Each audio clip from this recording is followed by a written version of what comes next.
Hello दोस्तों, एक बार फिर से स्वागत है आपका आरंभ स्टडी पॉइंट में।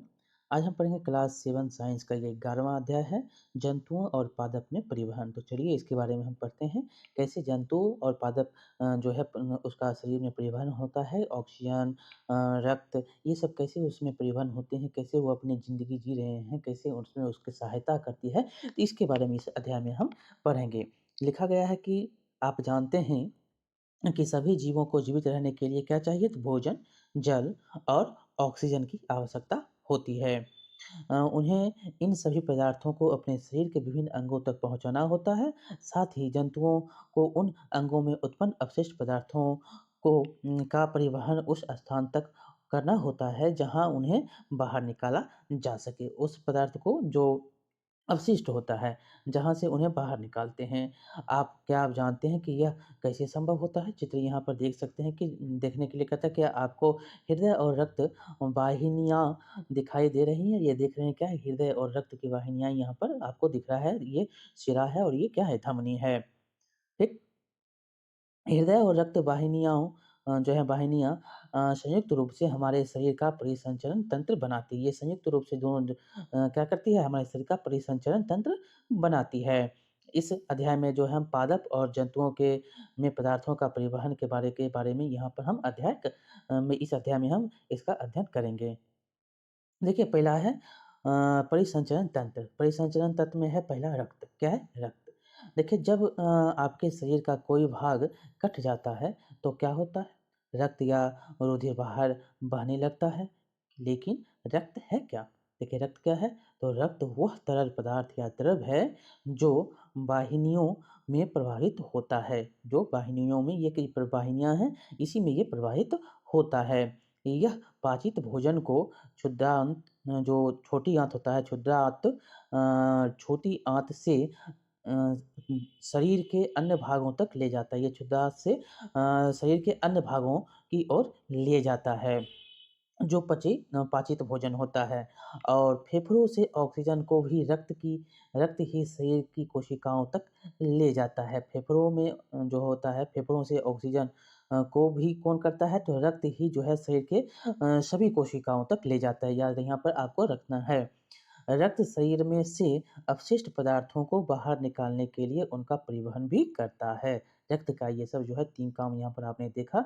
रक्त के माध्यम से क्या-क्या हो रहा है? तो रक्त के माध्यम से जो पाचित भोजन होता है छोटी आँत से लेकर आपको अन्य भागों तक पहुँचाया जाता है। रक्त के ही माध्यम से जो ऑक्सीजन होता है अनेक कोशिकाओं फेफड़ा से अन्य को ऑक्सीजन जो होता है वो अनेक कोशिकाओं तक पहुँचता है, हमारे शरीर के कोशिकाओं तक पहुँचाए जाते हैं। और रक्त के माध्यम से ही क्या करता है? ये सहायता करता है। कौन करता है? परिवहन कौन करता है? तो रक्त के माध्यम से ही अपशिष्ट जो पदार्थ होता है शरीर के बाहर निकलता है। ये सब इसमें सहायता करता है कौन? तो रक्त का ही यहाँ पर प्रमुख कार्य होता है। रक्त विभिन्न पदार्थों को किस प्रकार ले जाता है? तो रक्त एक क्या है? तरल पदार्थ से बना है जिसे प्लेज्मा कहते हैं। ये बहुत बार क्वेश्चन पूछा गया है। रक्त किससे बना है? तो प्लेज्मा से बना है। इसको क्या कहते हैं? जिसे प्लेज्मा कहते हैं, जिसमें विभिन्न प्रकार की कोशिकाएँ निलंबित रहती है। यहाँ देख सकते हैं परिसंचरण तंत्र दिखाया गया चित्र है और इसमें धमनियाँ लाल रंग तथा शिराएँ जो है नीले रंग में दिखाई गई हैं। ये लाल और नीले रंग में आपको धमनियाँ जो हैं दिखाई गई हैं। लाल एक है और एक क्या है? नीला है। ये नीला है और ये लाल है धमनियाँ, ठीक? और ये क्या है? हृदय है। आगे है रक्त का लाल जो है रंग क्यों होता है? तो लाल रक्त क्यों होता है? रक्त में एक प्रकार की कोशिकाएँ लाल रक्त कोशिकाएँ आरबीसी होती है। इसी के कारण जो है इसमें जो है जिनमें एक लाल वर्णक होता है जिसे हीमोग्लोबिन कहते हैं। बहुत बार क्वेश्चन पूछा गया है। लाल जो है क्यों होता है रक्त? क्योंकि इसमें हीमोग्लोबिन पाई जाती है और लाल रक्त जो है जिसको हम आरबीसी भी बोलते हैं, रेड ब्लड सेल आरबीसी के नाम से भी जाना जाता है।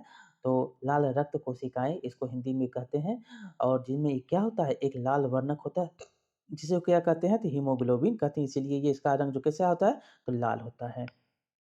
हीमोग्लोबिन ऑक्सीजन को अपने साथ संयुक्त करके शरीर के सभी अंगों में और अंततः सभी कोशिकाओं तक परिवहन करता है और हीमोग्लोबिन ही क्या करता है? शरीर के सभी अंगों में जो है परिवहन करता है।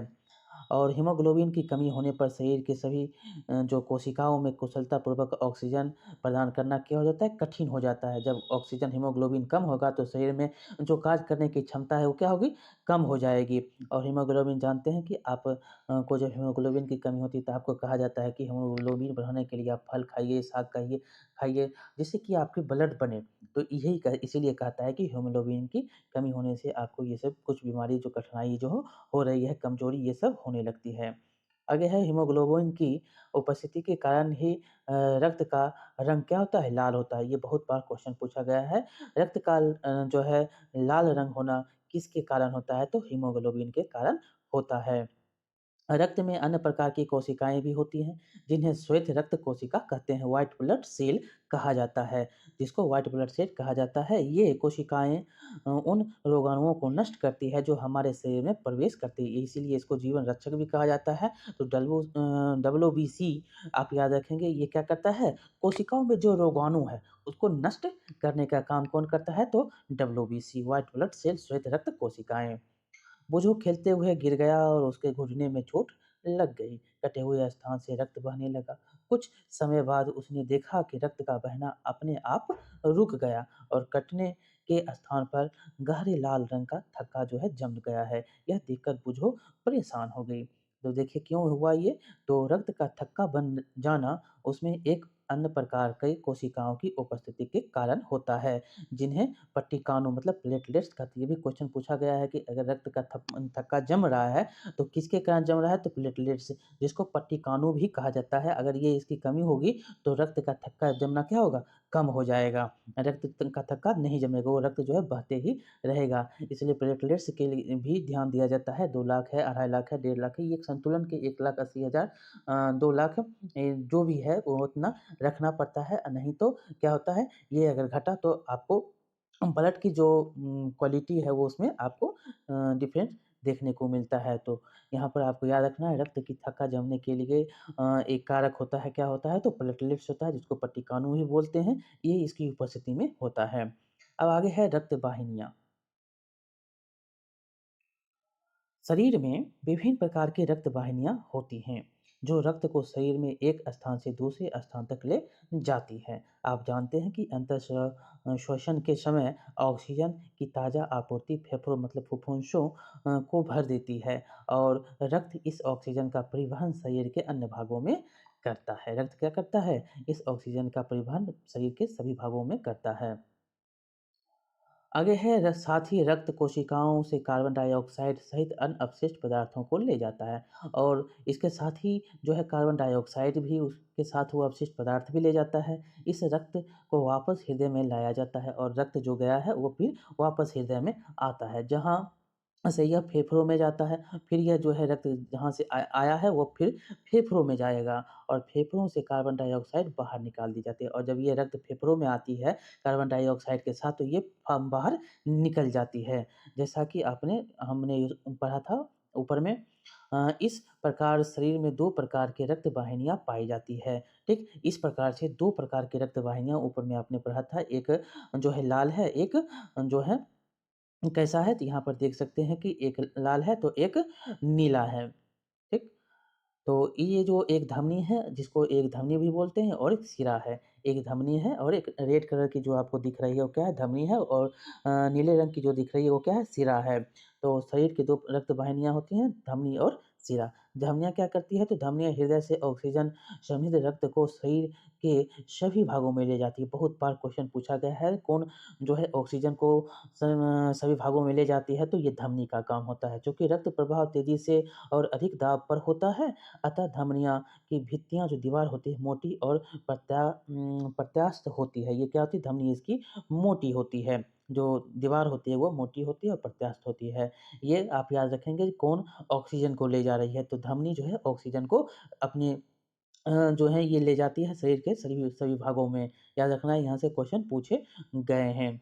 आइए हम धमनियों के रक्त प्रवाह के अनुभव को बारे में यहाँ पर क्रियाकलाप में करने के लिए कहता है।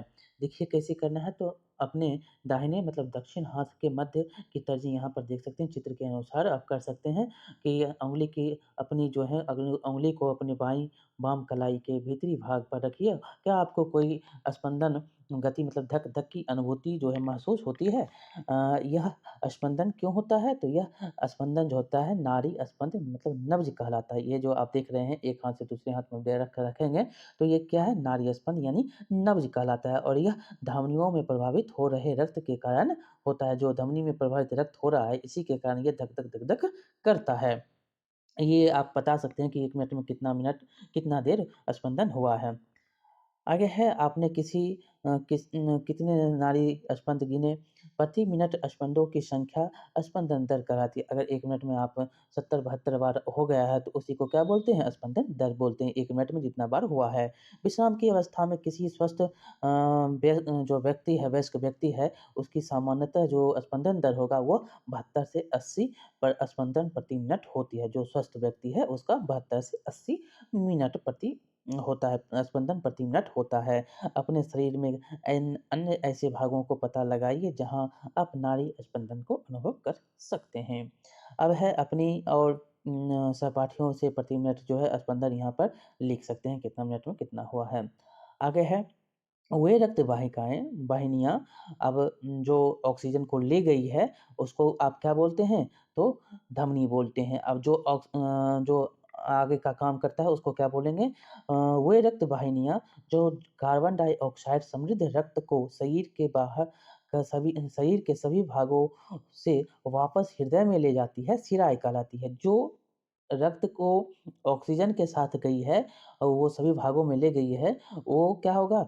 धमनी होगा और जो कार्बन डाइऑक्साइड समृद्ध जो रक्त होगा, उसको शरीर के सभी भागों से वापस हृदय में ले आएगा, वो क्या होगा? शिरा होगा। ये काम कौन करता है? तो शिरा करता है। ये याद रखना है, बहुत बार यहाँ से क्वेश्चन ये पूछा गया है। शिराओं की भित्तियाँ अपेक्षाकृत क्या होता है? ये पतली होता है, उसकी क्या थी? तो मोटी थी। इसकी शिराएँ की जो भित्तियाँ होती है, ये पतली होती है। शिराओं में ऐसे बल्ब होते हैं जो रक्त को केवल हृदय की ओर ही प्रवाहित होने देते हैं और इसमें ऐसे वाल्व होते हैं जो रक्त को केवल सिर्फ हृदय की ओर ही प्रभावित करता है ताकि ये क्या होगा यहाँ आएगा और ये बाहर चला जाएगा कार्बन डाइऑक्साइड ठीक। ये यहाँ से क्वेश्चन पूछे गए जैसे यहाँ पर देख सकते हैं कि परिसंचरण तंत्र की जो व्यवस्था है यहाँ पर ये क्या है कोशिका है और यहाँ से हृदय है सिरा ये क्या है ये सिरा है और ये धमनी है धमनी यहाँ से ऑक्सीजन गया और यहाँ से जो है ये सिरा होते हुए कोशिका सभी भागों में होते हुए और यहाँ से कोशिका जो है ये सब कोशिका है और सिरा से होते हुए हृदय में आ गया और हृदय से ये क्या करता है फुफ्फुस धमनी में जाता है और यहाँ से बाहर निकल जाता है कौन तो ये कार्बन डाइऑक्साइड और यहाँ पर देख सकते हैं फुफ्फुस के द्वारा आता है कौन ऑक्सीजन और ये सभी कोशिकाओं में प्रवेश करता है धमनी द्वारा कौन तो ऑक्सीजन यहाँ पर याद रखना है ऑक्सीजन धमनी द्वारा काम करता है सिरा कौन कार्बन डाइऑक्साइड के लिए सिरा कार्बन डाइऑक्साइड और धमनी ऑक्सीजन यहाँ से आपको क्वेश्चन बहुत बार पूछे गए हैं आगे है क्या आपको धमनियाँ अन्य छोटी-छोटी वाहिनियों में विभाजित होती दिखाई देती है? ऊतकों में पहुँचकर वे पुनः अत्यधिक पतली नलिकाओं में विभाजित हो जाती है। ये जो धमनी है ऊतक में अगर पहुँचा तो ये क्या होगा अनेक-अनेक विभाजित हो जाता है इसका विभाजन नलिकाओं में, जिन्हें कोशिकाएँ कहते हैं। जो यहाँ पर दिखाया भी गया है कि ये कोशिकाएँ होते हैं, यह कोशिकाएँ पुनः मिलकर शिराओं को बनाती है जो रक्त के वो हृदय में ले जाती है। यहाँ पर देख सकते हैं ये जब आती है यहाँ पर तो ये अनेक भागों में टूट जाती है, ये टूट जाती है। इसी को क्या कहते हैं? कोशिकाएँ कहते हैं और यह पुनः जब शिराओं में प्रवेश शिराएँ बनती है, तो ये फिर जॉइंट हो जाती है और यह फिर कार्बन डाइऑक्साइड लेते हुए हृदय तक पहुँच जाती है, ठीक? ये यहीं पर यहाँ पर जो ये समझाया गया है, कोशिकाएँ जो यहाँ पर कहलाती हैं क्या ऊतकों में पहुँच के जो पुनः क्या होती है? अत्यधिक पतली हो जाती है, कौन? तो धमनियाँ और यह जो है क्या होता है नलिकाओं में विभाजित हो जाती है जिन्हें क्या बोलते हैं केशिकाएँ कहते हैं सॉरी केशिकाएँ कहा जाता है सॉरी हमने यहाँ पर कोशिकाएँ पढ़ा था लेकिन ये केशिकाएँ हैं क्या है ये केशिकाएँ हैं इसको केशिकाएँ कहते हैं केशिकाएँ पुनः मिलकर शिराओं को बनाती है जो रक्त को हृदय में ले जाती है क्या करती है केशिकाएँ पुनः मिलकर शिराओं को बना लेती है और यह जो है रक्त को पुनः हृदय में ले जाती है अब देखिए यहाँ पर चित्र को देखकर ये भ्रमित है कि मैंने पढ़ा था कि धमनी सदैव ऑक्सीजन समृद्ध रक्त को ले जाती है। पहले ने समझाया कि फुफ्फुस धमनी हृदय में रक्त को ले जाती है, इसीलिए इसे सिरा नहीं बल्कि धमनी कहते हैं। इसीलिए इसको क्या कहते हैं? तो धमनी कहते हैं और यह कार्बन डाइऑक्साइड समृद्ध रक्त को फेफड़े में ले जाती है। फुफ्फुस सिरा ऑक्सीजन समृद्ध रक्त को फेफड़ों में हृदय में ले जाती है। क्या करती है? तो ये फुफ्फुस सिरा जो है ऑक्सीजन समृद्ध रक्त को फेफड़ों में हृदय में ले जाती है। फेफड़ों से हृदय में ले जाती है। फेफड़ा से कहाँ पे? तो हृदय में ले जाता है। ये क्वेश्चन बार-बार पूछा जाता है। अब आगे है रक्तदान। रक्तदान से क्या होता है? तो रक्तदान की अनुपलब्धता के कारण सैकड़ों लोग अपनी जान गँवा देते हैं। स्वेच्छा से किया गया रक्तदान हानि रहित और दर्द रहित होता है, जो कई अनमोल जानें बचा सकता है। रक्तदान अस्पतालों में सरकार द्वारा अधिकृत जगहों पर किया जाना चाहिए। दान किया गया रक्त ब्लड बैंकों में विशेष देखभाल में रखा जाता है। अब देखिए हृदय क्या है? अपने अभी तो सिरा और धमनी के बारे में पढ़ा, अब है हृदय। हृदय वह अंग है जो रक्त द्वारा पदार्थों के परिवहन के लिए पंप के रूप में कार्य करता है। वह निरंतर धड़कता रहता है। हृदय क्या है? तो शरीर का वह अंग है जो रक्त द्वारा पदार्थों के परिवहन के लिए पंप के रूप में कार्य करता रहता है और यह क्या होता है? निरंतर धड़कता रहता है। अब आगे है कि एक ऐसे पंप की कल्पना कीजिए जो बरसों तक बिना रुके कार्य करता रहता है। यह बिल्कुल असंभव प्रतीत होता है, फिर भी हमारा हृदय जीवन पर्यंत बिना रुके रक्त को पंप करने का कार्य करता रहता है। आइए हम हृदय के कुछ यहाँ पर जानकारी है उनके बारे में पढ़ेंगे। देखिए हृदय वक्ष गुहा में स्थित होता है। कहाँ पर होता है? हृदय वक्ष गुहा में स्थित होती है। ये भी क्वेश्चन पूछा गया है। जिनका निचला सिरा जो होता है थोड़ी बाईं ओर झुका होता है। जिसका निचला जो सिरा होता है ये बाईं ओर झुका होता है। अपनी उँगलियों को भीतर की ओर मोड़कर मुट्ठी बना लीजिए। आपने हृदय का माप मतलब साइज़ लगभग मुट्ठी के बराबर होता है। आपके मुट्ठी जो होते हैं उसी के बराबर हृदय का साइज़ होता है। ज़रा सोचिए यदि हृदय में कार्बन डाइऑक्साइड और ऑक्सीजन से समृद्ध रक्त परस्पर मिल जाए तो क्या होगा? ऐसी स्थिति उत्पन्न न होने देने के लिए जो है हृदय 4 कक्षों में बँटा होता है। हृदय कितने कक्षों में बँटा है? तो 4 कक्षों में। कहाँ पर स्थित है? तो वक्ष गुहा में स्थित होता है। ऊपरी 2 कक्ष जो होता है जिसको आलिंद कहते हैं, ये भी क्वेश्चन पूछा गया है। ऊपर का जो कक्ष होता है उसको आलिंद कहते हैं और निचला जो कक्ष होता है उसको निलय कहते हैं। जो नीचे का कक्ष है उसको निलय, ऊपर का कक्ष को आलिंद कहा जाता है। कितने कक्ष में बँटा है? तो 4 कक्षों में बँटा है। कहाँ पर ये स्थित है? तो वक्ष गुहा में ये स्थित है और जिसका निचला जो सिरा होता है वो थोड़ी क्या होता है? बाईं ओर झुका हुआ होता है। अब आगे है कि कक्षों के बीच का विभाजन दीवार ऑक्सीजन समित रक्त और कार्बन डाइऑक्साइड से समित रक्त को परस्पर मिलने नहीं देता और यह जो विभाजन है यही आलिंद और नीलय का जो विभाजन है दो का, यही जो बीच का जो भाग होता है विभाजन जो का दीवार जो होता है वह ऑक्सीजन रक्त और कार्बन डाइऑक्साइड का जो समित रक्त है उसको परस्पर मिलने नहीं देता है। परिसंचरण तंत्र की कार्यविधि को समझने के लिए यहाँ पर हृदय के दाईं ओर से आरंभ करते हुए हम पढ़ेंगे दाईं ओर से आरंभ करते हुए तीरों द्वारा इंगित जो किया गया है इस चित्र में जो दिया गया है तीरों द्वारा हृदय से फेफड़ों में फेफड़ों में और वापस हृदय में रक्त के प्रवाह की दिशा दिखाई गई है जहाँ से वह शेष शरीर में पंप करता है। देख सकते हैं कि बाएं बाएं में दिया गया है सिरा, यहाँ पर देख सकते हैं ये बायाँ है, ये दाहिना है। तो दाहिने में देख सकते हैं ये क्या है? फुफ्फुस धमनी है। ये क्या है? फुफ्फुस धमनी है और ये क्या है? फुफ्फुस सिरा है और यह बायाँ आलिंद है। ये क्या है? बायाँ आलिंद है। ये क्या है? महाधमनी है। ये है महाशिरा। ये क्या है? महाशिरा और ये क्या है? दाहिना आलिंद है। दाहिना आलिंद और बायाँ आलिंद ये बीच का भाग आपको जो दिख रहा है इसी के कारण ये दोनों साथ नहीं हो पाते हैं। ये क्या है? कक्ष के बीच का विभाजन की दीवार कौन है? ये कक्ष के बीच की दीवार है। ये बायाँ निलय है और ये क्या है? दायाँ निलय है। ये दायाँ निलय है, ये बायाँ निलय है, ठीक? ये इस प्रकार से आप समझ सकते हैं। बीच का जो भाग है इसी के कारण ये दोनों रक्त यहाँ पर ऑक्सीजन हो या कार्बन डाइऑक्साइड हो ये दोनों नहीं मिल पाते हैं। ये विभाजन दीवार है। अब है हृदय स्पंद। हृदय के कक्ष की भित्तियां पेशियां की बनी होती है, किससे बनी होती है? पेशियों से बनी होती है। ये पेशियां लयबद्ध रूप में संकुचन और विश्रांति करती है। वह लयबद्ध संकुचन और उसके बाद की होने वाली लयबद्ध विश्रांति दोनों मिलकर हृदय स्पंद मतलब हार्ट बीट कहलाता है। यही दोनों जो है हार्ट बीट कहलाते हैं। कौन-कौन? तो लयबद्ध संकोचन जो हो रहा है और उसके बाद जो होने वाली लयबद्ध विश्रांति जो हो रही है, यही क्या कहलाता है? हृदय स्पंद या हार्ट बीट कहलाता है। दोनों मिलकर ये हृदय स्पंद हार्ट बीट कहलाते हैं। याद रखिए हृदय का स्पंदन जीवन के हर क्षण होता रहता है। यदि आप अपने वृक्ष के बाईं ओर हाथ रखें तो अपने हृदय स्पंदों मतलब धड़कन को महसूस कर सकते हैं बाईं ओर। चिकित्सक जो होता है आपके हृदय स्पंद को मापने के लिए किसका उपयोग करता है? तो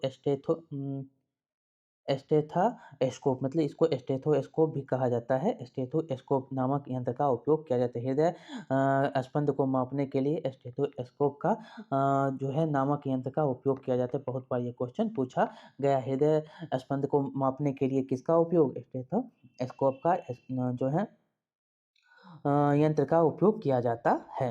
यहाँ पर देख सकते हैं एक डॉक्टर के द्वारा स्टेथोस्कोप का मॉडल यहाँ पर दर्शाया गया है कि अपने हृदय पे बाएँ में रखा हुआ है और कान से सुन रहा है किसका इतना जो है इसका हृदय धड़कन जो है उसका पंप कर रहा है या नहीं कर रहा है।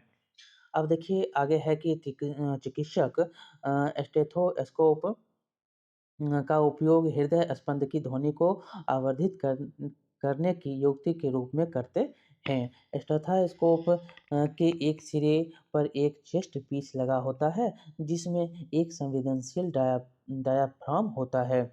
दूसरे सिरे पर दो ईयर पीस श्रोतिका लगे होते हैं जो एक नली द्वारा चेस्ट पीस से जुड़े रहते हैं। चिकित्सक स्टेथोस्कोप का पर चेस्ट पीस आपके हृदय के स्थान पर रखकर और श्रोतिकाओं से स्पंदनों की ध्वनि का अध्ययन करते हैं जिससे उन्हें अपने अपने हृदय की स्थिति का आकलन करने में सहायता मिलती है। आइए हम अपने आसपास के उपलब्ध सामग्री के स्टेथोस्कोप का एक मॉडल यहाँ पर बनाने के लिए कहता है कैसे हम इसका जो है निर्माण करेंगे स्टेथोस्कोप का। पहला है देखा गया 6 से 7 सेंटीमीटर व्यास की कोई कीप लीजिए और कीप के स्तंभ पर रबर की एक नली लगभग 50 सेंटीमीटर से लंबी को कसकर लगाइए।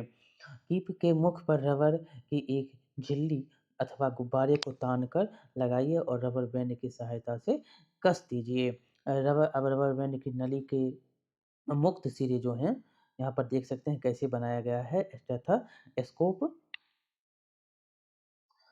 ये है श्रोतिका 2 देख रहे हैं ये ट्यूब है और ये क्या है चेस्ट पीस है। आपको यहाँ पर बनाने के लिए जैसे कह रहा है तो ये कीप के द्वारा आपको बनाने के लिए कहता है ये आप देख सकते हैं इसे बनाया गया मॉडल है।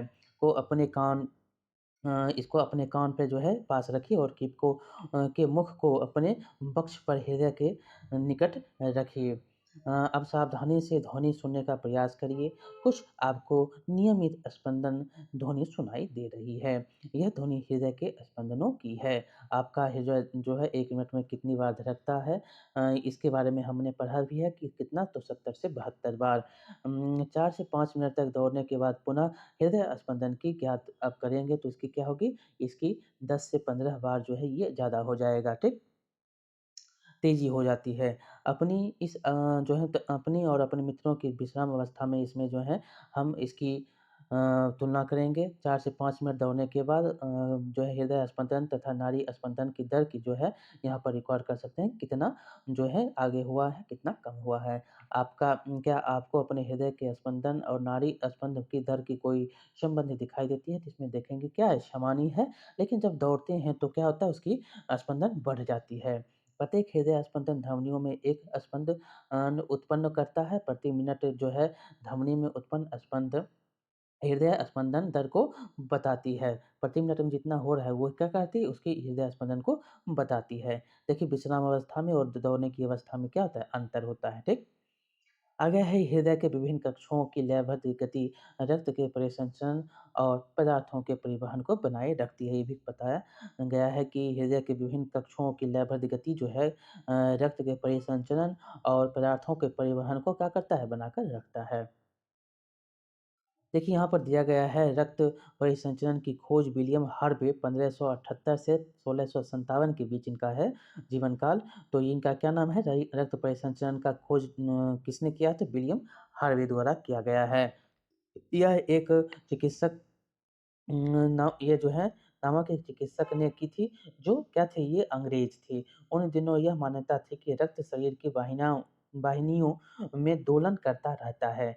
इस मत के लिए हार्वे का उपहास किया गया और उन्हें परिसंचारी मतलब सर्कुलेटर कहा गया, और इनको क्या कहा गया, परिसंचारी यानी सर्कुलेटर कहा जाता था। उनके अधिकांश रोगियों ने उनसे उपचार कराना बंद कर दिया। तथापि हार्वे की मृत्यु से पहले परिसंचरण के बारे में उनके विचार को जीव विज्ञानी तथ्य के रूप में मान्यता मिल गई थी। याद रखना है परिसंचरण तंत्र की खोजकर्ता कौन है, तो विलियम हार्वे द्वारा ये खोजा गया था। देखिए बुझो जानना चाहता है कि क्या स्पंज और हाइड्रा में भी रक्त होता है। स्पंजों और हाइड्रा जैसे जंतुओं में कोई परिसंचरण तंत्र नहीं पाया जाता है। स्पंजों और हाइड्रा में जैसे जंतु हैं उसमें क्या है, स्पंज नहीं पाए जाते हैं। जिस जल में वे रहते हैं वही उनके शरीर में प्रवेश करके उनके भोजन और ऑक्सीजन की आपूर्ति कर देता है। जब जल बाहर निकलता है तो वह अपने साथ कार्बन डाइऑक्साइड और अपशिष्ट पदार्थों को ले जाता है। जब वो जल से बाहर निकलता है तो वह कार्बन डाइऑक्साइड और अपशिष्ट पदार्थ को ले जाता है, अतः उन्हें परिसंचरण हेतु रक्त के समान तरल की आवश्यकता नहीं होती है। किसको, तो ये स्पंज और हाइड्रा को। आगे है अब हम शरीर द्वारा कार्बन डाइऑक्साइड के अतिरिक्त अन्य अपशिष्ट पदार्थों की निकासी के बारे में अध्ययन करेंगे। देखिए पहला है यहाँ पर जंतुओं में उत्सर्जन। आपको याद होगा कि शरीर में अपशिष्ट पदार्थों के लिए जो है उत्पन्न कार्बन डाइऑक्साइड फेफड़ों द्वारा किस प्रकार उच्छ्वसन के प्रक्रम के दौरान बाहर निकल जाती है। यह भी ध्यान रखिए कि आपाचित भोजन जो है वही क्षेपण प्रक्रम द्वारा मल के रूप में बाहर जो है शरीर से निकाल दिया जाता है। आइए हम जो है यह मालूम करें कि अपशिष्ट पदार्थ शरीर द्वारा बाहर कैसे निकाले जाते हैं। आपके मन में यह प्रश्न उठ सकता है कि आखिर ये अपशिष्ट पदार्थ आते कहाँ से हैं? देखिए जब हमारी कोशिकाएं का अपना कार्य करती हैं तो यह कुछ पदार्थ अपशिष्ट के रूप में निर्मुक्त होते हैं। अधिकांशतः ये पदार्थ विषाक्त होते हैं, इसलिए उन्हें शरीर से बाहर निकालने की आवश्यकता होती है। सजीवों द्वारा कोशिकाओं में निर्मित होने वाले अपशिष्ट पदार्थों को बाहर निकालने के प्रक्रम को उत्सर्जन कहते हैं, और इसी को हम क्या कहते हैं, उत्सर्जन। जो शरीर के द्वारा बाहर निकाले जा रहे हैं अपशिष्ट पदार्थ हैं उसी को हम उत्सर्जन कहते हैं, और उत्सर्जन में भाग लेने वाले सभी अंगों को उत्सर्जन तंत्र कहते हैं। जो बाहर निकालने में उसकी काम कर रहा है, उसकी सहायता कर रहा है, जो उसमें भाग ले रहा है, उसको उत्सर्जन तंत्र कहते हैं। और जो अवशिष्ट पदार्थ शरीर से बाहर निकालने की जो प्रक्रम होती है, उसी को हम उत्सर्जन कहते हैं। अब देखिए मानव उत्सर्जन तंत्र। मानव जो है उत्सर्जन तंत्र में रक्त में उपस्थित अपशिष्ट पदार्थों को शरीर से बाहर निकाला जाना चाहिए। इस प्रक्रम जो है इस प्रकार यह किस प्रकार होता है इसके बारे में हम देखेंगे। तो इसके लिए रक्त को छानने की व्यवस्था की आवश्यकता, रक्त जो क्षमता है उसकी जो आवश्यकता होती है, यह व्यवस्था जो है विक्र मतलब गुर्दा जिसको किडनी बोलते हैं में उपस्थित रक्त कोशिकाओं द्वारा उपलब्ध की जाती है। गुर्दों द्वारा जो है रक्त को छाना जाता है। जब रक्त दोनों वृक्कों में पहुंचता है तो उसमें उपयोगी और हानिकारक दोनों ही प्रकार के पदार्थ होते हैं। जब यह रक्त जो है वृक्क में पहुंचता है मतलब किडनी में पहुंचता है तो उसमें हानिकारक और उपयोगी पदार्थ दोनों होता है। तो उपयोगी पदार्थों को रक्त में पुनः अवशोषित कर लिया जाता है। जो उपयोगी पदार्थ है वो पुनः अवशोषित कर लिया जाता है, और जो जो नहीं है अपशिष्ट पदार्थ है, जल में घुले हुए अपशिष्ट पदार्थ को क्या करता है, मूत्र के रूप में पृथक करके हटा दिया जाता है, और यह जो है मूत्र वाहिनियों द्वारा मूत्राशय में चला जाता है, और यह आप जानते हैं कि मूत्र के द्वारा आप पेशाब जो करते हैं वो उसी के द्वारा निकल जाता है, मूत्र मार्ग के द्वारा निकल जाता है। यहाँ पर वही है कि अगर वो अवशिष्ट जो पदार्थ है, मूत्र के रूप में पृथक कर लिए जाते हैं। जो पदार्थ अपशिष्ट होता है, जो उपयोगी है, वह फिर से क्या करता है, अवशोषित हो जाता है। विकरों से मूत्र वाहिनियों से होता हुआ मूत्र मूत्राशय में जाता है। विकर से कहाँ जाता है? मूत्र वाहिनी होते हुए ये मूत्राशय में पहुँच जाता है और मूत्र वाहिनियाँ नली के आकार की होती है। मूत्राशय में मूत्र संचित होता है। मूत्र कहाँ पर संचित होता है? मूत्राशय में।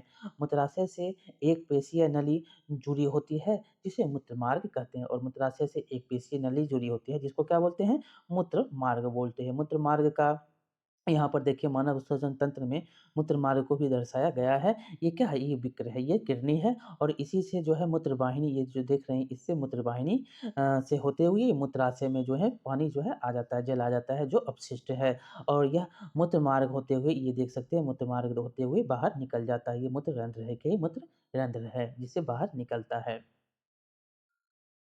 देखिए दूसरा सिरा यहाँ पर खुला, जिसे क्या कहते हैं? मूत्र रंध्र कहते हैं और जिससे मूत्र शरीर से बाहर निकाल दिया जाता है।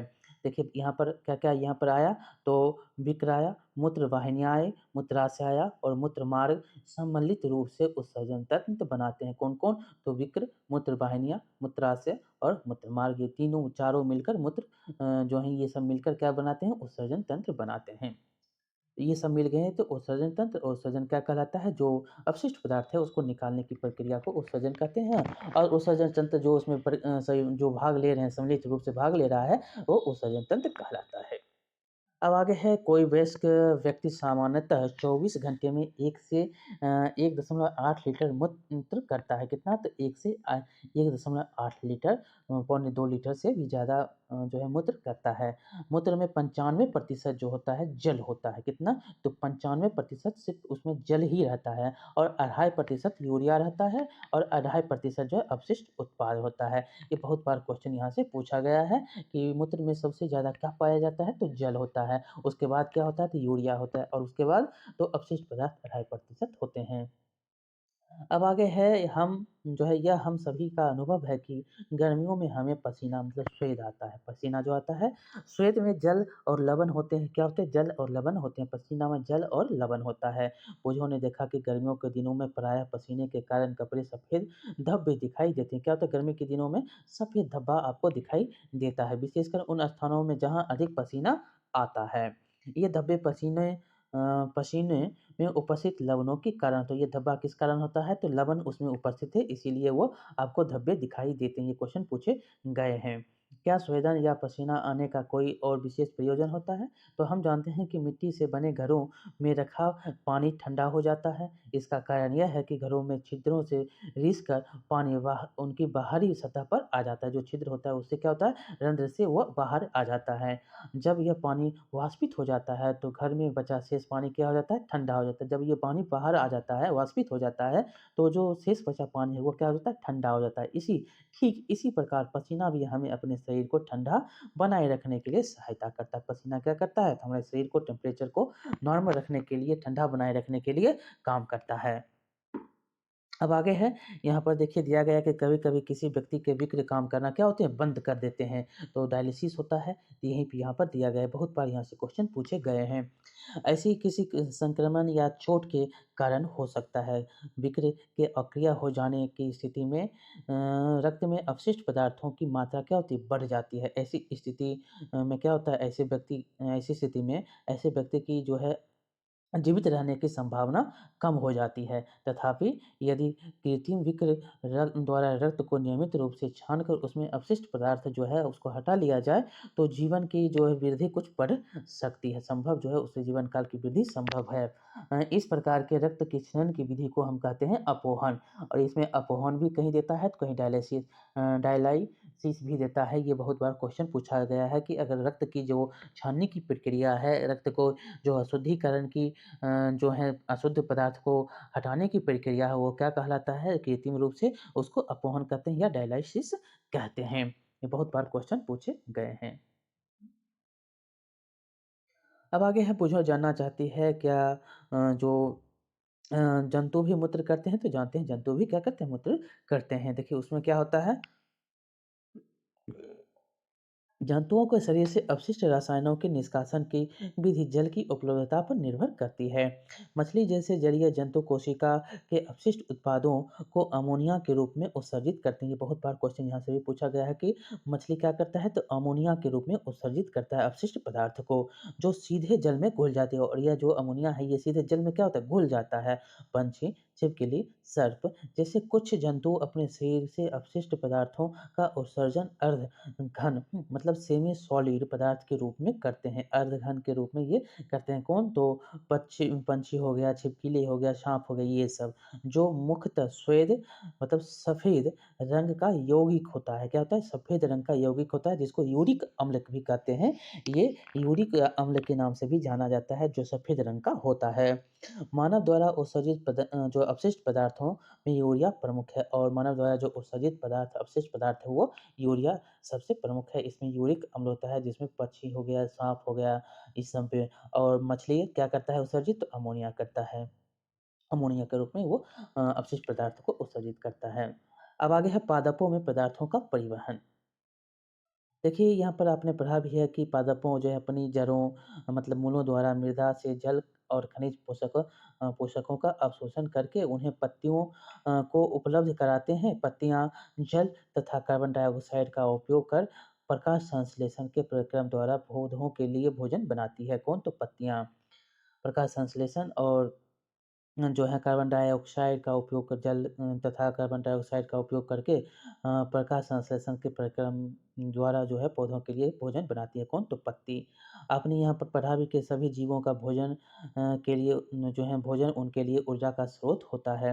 भोजन जो है ऊर्जा का स्रोत है, तथा जीव के प्रत्येक कोशिका के ग्लूकोज का विखंडन होने से ऊर्जा का निर्मुक्त होता है। जब ग्लूकोज का विखंडन होगा तो क्या होगा? ऊर्जा निर्मुक्त होगी। और कोशिकाएँ इस ऊर्जा का उपयोग जीवन की मूल क्रियाविधियों को संपादित करने में करती है। अतः यह आवश्यक है कि जीव की प्रत्येक कोशिका को भोजन उपलब्ध कराया जाए। क्या आपने कभी इस प्रश्न पर विचार किया है कि पौधों की जड़ों द्वारा अवशोषित जल तथा पोषक तत्व पत्तियों तक किस प्रकार पहुँचाए जाते हैं? पौधों के वे भाग जो भोजन नहीं बना सकते, पत्तियों द्वारा निर्मित भोजन का जो है किस प्रकार उपयोग करते हैं? तो इसी प्रकार जो है किस प्रकार करते हैं, उसके बारे में यहाँ पर दिया गया है। देखिए, जल और खनिज का परिवहन कैसे होता है? तो पादप मूल मतलब जड़ों द्वारा जल और खनिजों को अवशोषित करते हैं। कैसे? तो जड़ को द्वारा जो है जल और खनिज का अवशोषण होता है। मूलों में मूल रोम होता है। मूलों में क्या होता है? मूल रोम होता है। वास्तव में मूल रोम जल में घुले हुए खनिज पोषक पदार्थों और जल के अंतर्ग्रहण के लिए मूल के तरह के सतह के क्षेत्रफल को क्या करता है? बढ़ा देते हैं, और इसके सतह के क्षेत्रफल को बढ़ा देता है। मूल रोम मृदा कणों के बीच उपस्थित जल के संपर्क में रहता है। मूल रोम क्या होता है? तो मृदा कणों के बीच में जो उपस्थित जल है, उसके संपर्क में रहता है। क्या आप अनुमान लगा सकते हैं कि जल किस प्रकार मूलों में पत्तियाँ तक पहुँचता है? पादपों में किस प्रकार का परिवहन तंत्र पाया जाता है? तो इसके बारे में देखिए यहाँ पर दिया ही गया है कि बुझो का विचार है कि शायद पादपों के सभी भागों में जल के परिवहन के लिए पाइप बने होते हैं, जो जैसे कि हमारे घरों में जल की आपूर्ति के लिए होता है। देखिए कैसे होता है? तो यहाँ पर दिखाया गया है।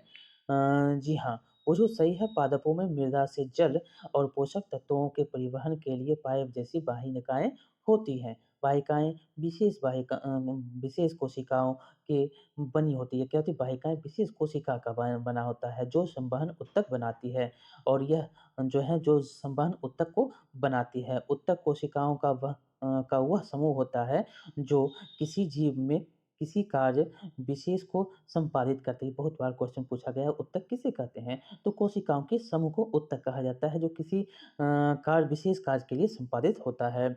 जल और पोषक तत्वों के परिवहन के लिए पादपों में जो संवहन उत्तक होता है, उसे जाइलम या दारो कहते हैं। जो जल और पोषक तत्वों के परिवहन के लिए पादपों में जो संवहन उत्तक होता है, उसको क्या बोलते हैं? जाइलम बोलते हैं। जो परिवहन के लिए क्या है? ये है। कौन तो जल और पोषक तत्वों के परिवहन के लिए पादपों में जो संवहन ऊतक होता है, जो संवहन ऊतक है, उसको हम क्या बोलते हैं? जाइलम कहते हैं या तारो कहते हैं। जाइलम चैनलों मतलब नलियों का सतत जाल बनाता है। ये क्या करता है? सतत जाल बनाता है और जो मूलों को तने और शाखाओं के माध्यम से पत्तियों से जोड़ता है और ये क्या करता है? तनों और शाखाओं के माध्यम से पत्ती को जोड़ देता है और इस प्रकार बना तंत्र पूरे पादप में जल का परिवहन करता है और यही जो पादप बना हुआ है एक दूसरे से जुड़ा हुआ है, यही परिवहन करता है। आप जानते हैं कि पत्तियां भोजन का संश्लेषण करती है। भोजन को पादप के सभी भागों में ले जाया जाता है। यह कार्य एक संवहन ऊतक द्वारा किया जाता है जिसे फ्लोएम मतलब पोषवाह कहते हैं। इसको क्या कहते हैं? पोषवाह कहते हैं। यह क्या करता है? तो जो भी भोजन बना हुआ है उसको भोजन को पादपों के सभी भागों में ले जाता है और यह जो कार्य होता है एक संवहन ऊतक द्वारा किया जाता है जिसको हम फ्लोएम या पोषवाह कहते हैं, जाइलम किसे कहते हैं, जो जल और पोषक तत्वों को परिवहन के जो वाहन होते हैं, परिवहन के जो के लिए पादपों में जो संवहन ऊतक होता है उसको जाइलम कहते हैं, जो जल और पोषक तत्वों का परिवहन करता है और जो भोजन को पादप के सभी भागों में ले जाता है उसको फ्लोएम कहते हैं। तो बहुत बार क्वेश्चन पूछा गया है, भोजन को जो ले जाता है उसको फ्लोएम, जो जल और पोषक तत्वों को ले जाता है वो जाइलम। इस देखिए इस प्रकार जाइलम और फ्लोएम जो है पादपों के पदार्थों का परिवहन यहाँ पर देख सकते हैं। एक जाइलम है, ये क्या है? जाइलम है नीचे की ओर और ये मूल रोम है। ये क्या है? मूल रोम है। ये मूल रोम है, ये दारो है और यहाँ पर देख सकते हैं आपको मिलेगा परिवहन कैसे होता है पौधे में।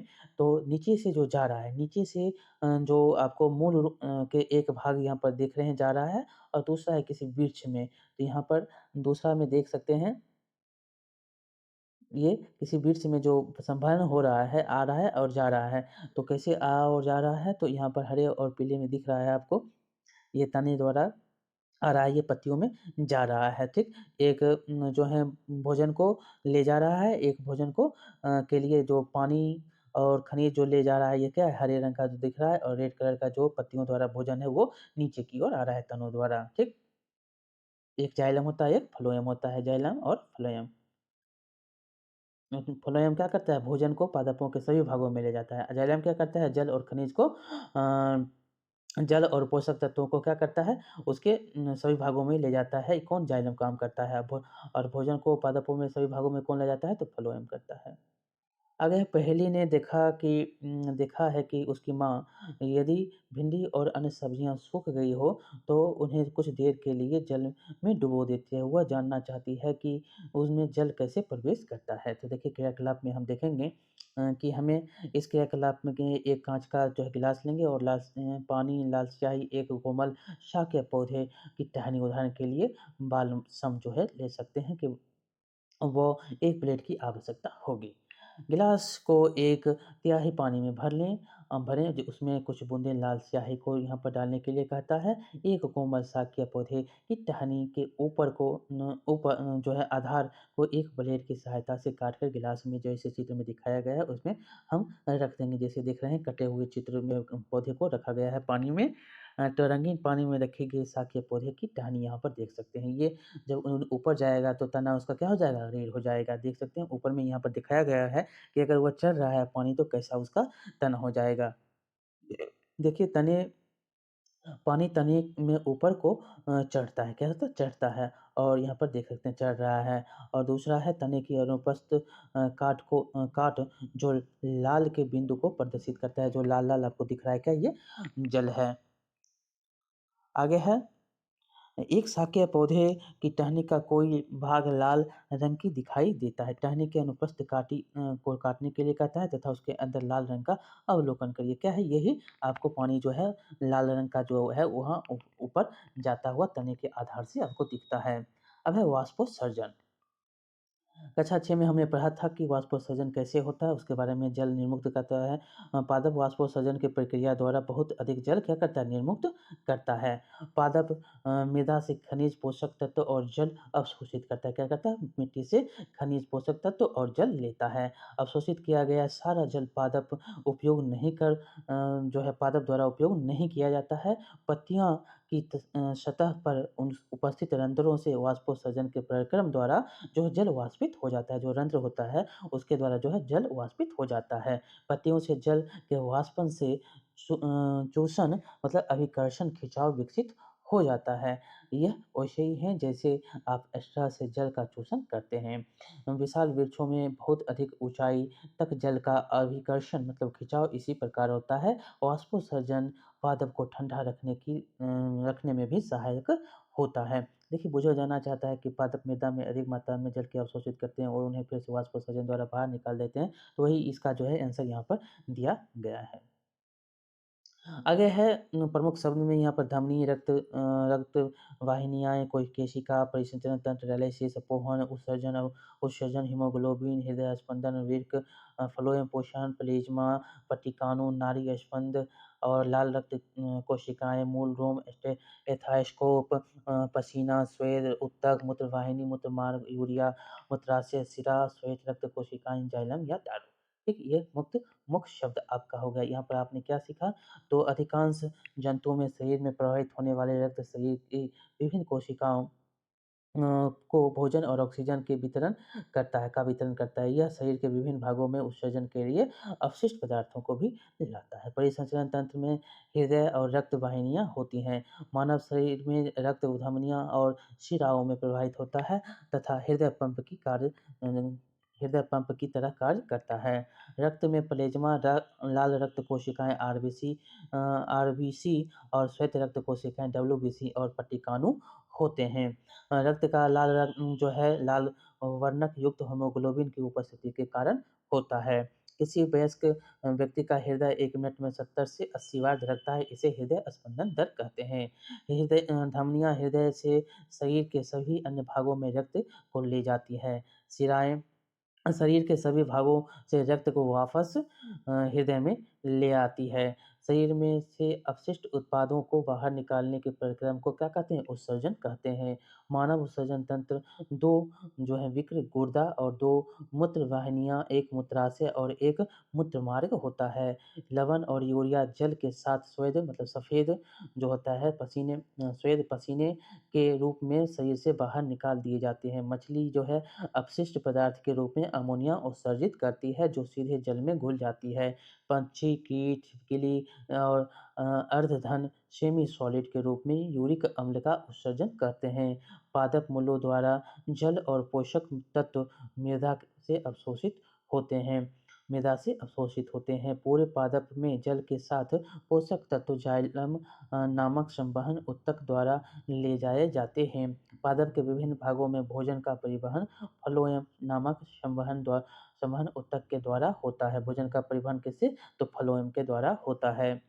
और जाइलम के द्वारा क्या होता है? जल तथा पोषक जो तत्व होते हैं जाइलम के द्वारा इसका संवहन होता है। फ्लोएम भोजन पादप के जो विभिन्न भागों में भोजन का परिवहन जो है फ्लोएम के द्वारा होता है। वाष्पोत्सर्जन के दौरान रंध्रों से वाष्प के रूप में बड़ी मात्रा में जल का ह्रास होता है। वाष्पोत्सर्जन के कारण एक चूषण बल निर्मित होता है जिसके कारण मूलों द्वारा मृदा में से अवशोषित जल अभिकर्षित मतलब खींचकर होकर तने और पत्तियों तक पहुँचता है। इस प्रकार ये जो है क्वेश्चन आंसर का अब आगे है। तो यहाँ से जो भी क्वेश्चन बनते हैं आपको बन जाएगा। यहाँ से बहुत सारे क्वेश्चन पूछे जाते हैं। बहुत ही इम्पोर्टेंट ये चैप्टर है। बार-बार यहाँ से क्वेश्चन आपको यहाँ से 1-2 क्वेश्चन हर एग्ज़ाम में अगर साइंस पूछ रहा है तो आपसे यहाँ से क्वेश्चन पूछा ही जाएगा। तो एक बार इसको पुनः पढ़ेंगे और समझकर इसको ताकि यहाँ से जो भी क्वेश्चन पूछेगा आपसे छूटेगा नहीं। यहाँ से जो अभ्यास है उसको हम एक नज़र से देख लेते हैं, मिला लेते हैं कैसा-कैसा क्वेश्चन है उसका आंसर क्या होगा।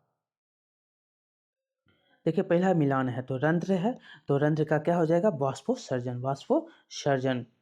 दूसरा है जाइलम। जाइलम आपके बारे में यहाँ अभी तुरंत आपने पढ़ा था। जाइलम क्या करता है? तो जाइलम करता है जल का परिवहन। जल का परिवहन कौन करता है? तो जाइलम। मूल रोम क्या करता है? तो जल का अवशोषण करता है। मूल रोम जल का अवशोषण। और फ्लोएम क्या करता है? तो भोजन का परिवहन फ्लोएम करता है। बहुत बार क्वेश्चन यहाँ से बहुत बार क्वेश्चन पूछे गए हैं। अब रिक्त स्थान है तो रिक्त स्थान में आप भरेंगे। पहला होगा हृदय से रक्त का शरीर के सभी भागों में परिवहन डैश कहलाता है। तो ये बहुत बार क्वेश्चन पूछा गया है। ये धमनियाँ जो हैं जो हृदय से रक्त का शरीर का सभी अंगों में परिवहन धमनियाँ करता है। हीमोग्लोबिन डैश कोशिकाओं में पाया जाता है। तो किसमें? तो लाल रक्त में पाया जाता है। अगला है धमनियाँ और शिराएँ डैश के जाल द्वारा जुड़ी होती है। तो कोशिकाओं के जाल के द्वारा ये जुड़ी होती है, कोशिकाओं के जाल के द्वारा जुड़ी होती है। अगला है हृदय का लयबद्ध विस्तार और संकुचन डैश कहलाता है। ये क्या कहलाता है? तो हृदय स्पंदन कहलाता है।